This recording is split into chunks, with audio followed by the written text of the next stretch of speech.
हैं तो जहां सुख नहीं है वहां ढूंढ रहे हैं, इसीलिए आज तक नहीं मिला। सब शांत है।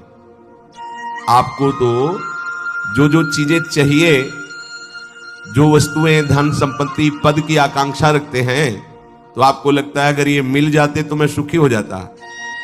अपने को ऐसे बहुत मिले हैं जिनके पास आप चाह रहे हैं, उनकी बहुत मात्रा में संग्रह किया हुआ है, बहुत अधिकारिता है, बड़ा पद है, खूब ऐश्वर्य है, जगत में उनका नाम है, सम्मान है, पर हृदय जल रहा है, हृदय अशांत है। क्यों? क्योंकि जहां शांति प्राप्त होती है वहां उनका संबंध ही नहीं है। अशांतस्य कुतः सुखम, जिसका चित्त अशांत है उसे सुख कैसा? ब्रह्म। कुछ वर्ष की आयु, शरीर समाप्त हुआ, न पद रह गया, न संपत्ति रह गई, न नाम रह गया, न व्यवहार रह गया, न परिवार रह गया, अकेले अपने कर्मों की पोटली बांध करके फिर नया जन्म, फिर वही पढ़ाई लिखाई, दुनिया का प्रपंच।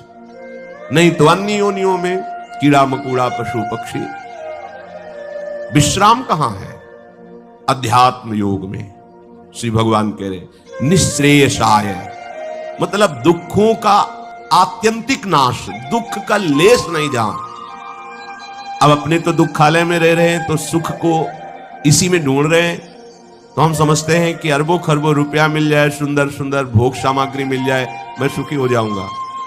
ऐसे अभी इसी भूमंडल पे हैं जिनको खुद पता नहीं कि मेरे पास कितनी धनराशि है, रोज नए नए भोग भोगते हैं, पर नींद नहीं आती, नींद की दवा लेना पड़ता है। मानसिकता बिगड़ी हुई है, विक्षिप्त है, हृदय जल रहा है, हर समय भयभीत है, कहीं ऐसा ना हो जाए, कहीं ऐसा। सुख विनिश्चितम बदामि तेन अन्यथा वचांस में, गोस्वामी जी कहते मैं सत्य कह रहा हूं, मेरी बात अन्यथा नहीं। जब तक तुम हरि भजन नहीं करोगे तब तक तुम्हें त्रिकाल में, त्रिभुवन में कहीं भी शांति नहीं। छूटवे के जतन विशेष बांधे जाएगो, वह विष भोजन जो सुधा सानी खाएगो। अगर अमृत भी खाएगा तो विष बन जाएगा। हरि विमुखता में तुझे कहीं शांति नहीं मिलेगी।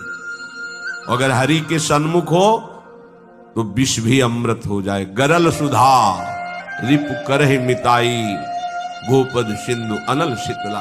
आग शीतल चंदन की तरह हो जाएगी। समुद्र जो अथाह अगाध है वो गाय के खुर के गड्ढे के समान हो जाएगा। विष अमृत बन जाएगा। दुश्मन सब मित्र बन जाएंगे यदि हरि की कृपा हो जाए तो ये हरि के चरणों का आश्रय